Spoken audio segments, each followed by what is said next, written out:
আর নথিপত্র আনার গিয়া কত দুয়ার মারছি, পথে ঘাটে বাজার হাটে এনআরসির মাঠ ফর্ম ফিল আপ করতে গিয়া বাঙ্গের সারা দাঁত তলে উপরে চাইতে চাইতে চৌকো লাগে দুন, এখন ফর্ম ফিল আপ করতে আস্তা মানুষ খুন, পুয়া বুড়ির কাগজপত্র জামেলা তো ভাই দৌড়াদৌড়ি খোয়ার গিয়া 1000 টাকা নাই।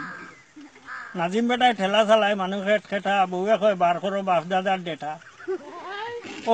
ও মাসের ভিতরে বলে ফরম জমা শেষ, ইটা যদি না যাইতাই বাংলাদেশ।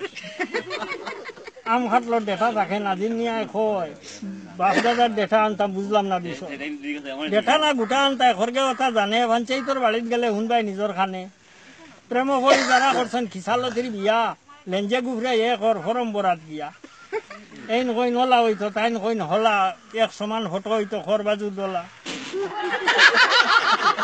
বয়স লইয়া তোর কাতর কি উল্টা পাল্টা জেরা, আব্বা শালির গুম নাই টাইটেল লইয়া বেড়া।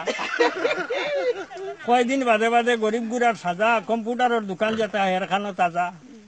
ফাতার থাকি এগে কয় ও ভাই শুনো ভাই, লিগাসির যেটার নাম বাফর নাম নাই, বাফর নাম খামিনি উঠিছে খালা, খরগে ওটা জারি তো বুটার লিস্টর জ্বালা।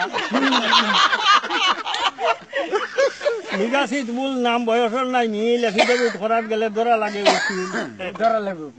বাপ দাদা মারা গেলা ওই দেশর হইয়া, মনে হয় দেখা লাগবো ডি বুটার হইয়া। আসাম হইল অসমিয়া, তারা বলে স্বদেশী, ভাড়িয়ারা গলিবাই বাদ বাকি বিদেশি। বাঙালি বড় শত্রু বুঝা যার বাবে, দেশি মানুষ বিদেশি হইবা দলিলর অভাবে। এই লাগে সেই লাগে খরগে ওটা আনতো, এনআরসির মানে হইল নানা রকম চক্রান্ত। কাগজপত্র জমা দিতে গেল এক কষ্ট, বংশবৃক্ষর ফরম দেখি মাথা মগজ নষ্ট। তালইর নাম মাওয়ের নাম অখলর নাম লাগে, খরগে ওটা লিখিত অত দাগে দাগে। ওই দেশ বুড়া হইলাম খৈমুখ আর কাছে, বুট আইলে জবাব দিব মনে মনে আছে। আপনার আমার সিলেট টু লন্ডন সাবস্ক্রাইব করতে ভুলবা না, আর ঘন্টি তো অবশ্যই অন করতে ভুলবা না। নতুন নতুন ভিডিও দেখার লাগি ধন্যবাদ।